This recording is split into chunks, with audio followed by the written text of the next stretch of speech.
Hi, this is Dr. Cliff Grunsteth coming to you with another Dr. Cliff's Riffs. Today we're going to be talking about bones, mainly osteoporosis and what can go wrong with the bone metabolism.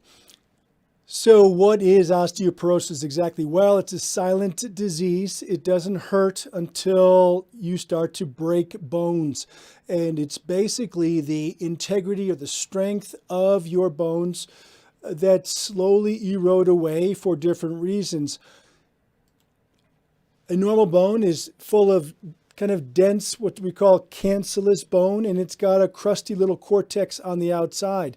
When the inside of the bones, the cancellous bone, the center, starts to wither away and get holes in it like this, it becomes fragile. So you turn these healthy, young-looking, strong bones into these moth-eaten type of bones that will then cause you trouble. The key is that it doesn't cause any symptoms. It's totally pain-free until you start breaking things. And it's usually breaking because it can't hold up to the load.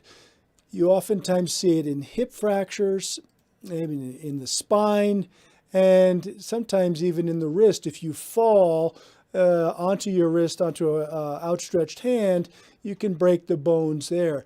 Why does it happen? Well, the biochemistry is interesting. You've got two main cells. You've got these osteoclasts and osteoblasts. The osteoclasts are kind of like Pac-Man. They just gobble up the bone and disintegrate, eat the bone away, which is like the demolition crew. And then you've got the construction crew, which is the osteoblasts, and they come down and they lay down new bone behind it. So you've got these two cells that are competing against each other, one eating the bone and one building bone. If you have the osteoclasts or the bone-eating cells going faster than the brick-laying cells, you end up with a net bone loss. So what does that mean? Well, your bones get wispy thin. Instead of having big, strong, healthy bones, you start to get these fragile bones that are almost like ghost-like on an x-ray, and they'll start to break just because of the load of your body or on the tissue that the bone can't hold up. Typically, you'll hear people getting these spine fractures. You can actually have this compression of the vertebrae. You can see this nice big square vertebrae, and suddenly somebody just collapses like a cardboard box that can't hold the strength, and it just collapses down. Or you can even get it to the point where it totally collapses and it causes kind of bend in the spine. You can see in this view here, this is a lumbar spine MRI, and it can cause not only pain, but it can actually start to compress the nerves, which is a medical emergency. So what exactly defines osteoporosis? Well, what they do is they get a DEXA scan, as you've probably heard of, and it basically looks at a bell-shaped curve of all the people in the community. The mean, or the highest part of the curve, is considered a 30-year-old woman, if you're comparing women, and that's mostly who gets the osteoporosis is women in older age. And the 30-year-old woman has the densest bones. After that, after age 30, your bones will slowly decline over time. When you hit menopause, the osteoporosis really takes a hit. In other words, you kind of have a slow decline, a few percent per year after age 30 of bone loss. But at menopause, you lose bone fast because of the hormonal changes. So again, you're comparing yourself to a 30-year-old healthy, athletic woman with good, solid bones.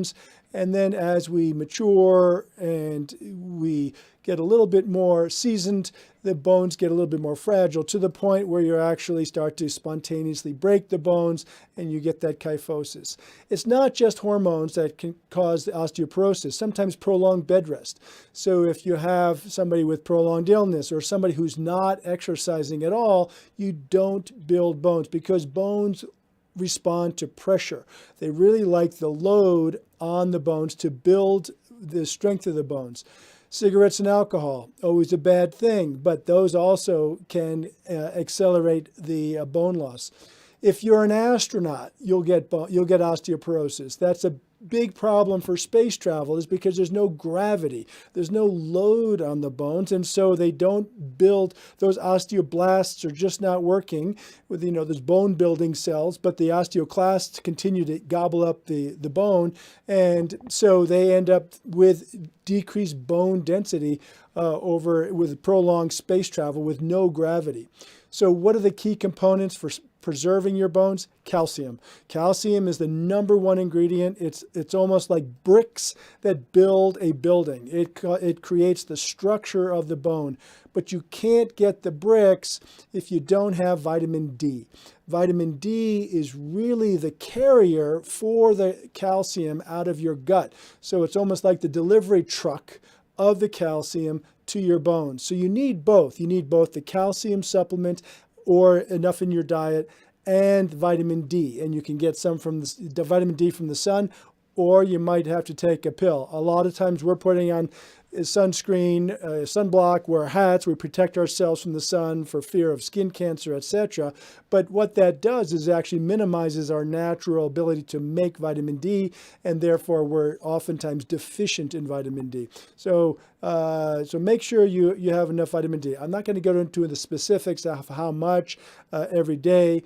You can look that up online. I don't want to get into the medications today or the treatment, but the key thing is having enough vitamin D in your system so you can deliver this calcium to your bones, which will build the strong bones. The other thing you can do is lift weights. Like I said, bones respond to pressure. So you can lift 1,000, 1 pound barbells 1,000 times, but you're not going to get as much juice from the squeeze if you lift 1,000 pounds once. The load the demand and the load on the bones is what creates the bone density, not a lot of repetitive little lifting of the 1 pound weights.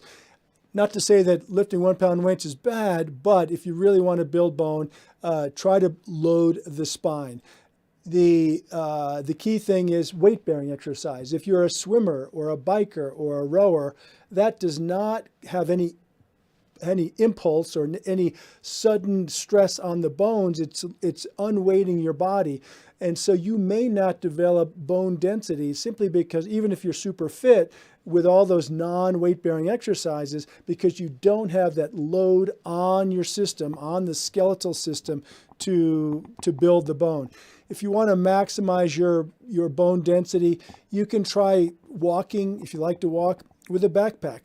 Throw a water bottle in there. Throw 2 water bottles in there. Throw your grandchild in there. Throw somebody in there, something in there to put weight on your body. And notice that the backpack goes over the shoulders.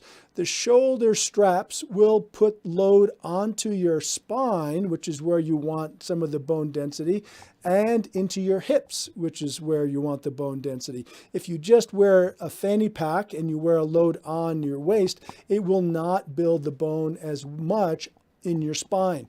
So the key is to load the entire spine. Now, you don't want to go walking around with a 120-pound pack tomorrow, because you're going to end up with other problems that we can see you for. But the idea is that if you want to make the most of your walking time, wear a backpack, put a little load on that, just gradually increase the amount that you put on, and that will build bone.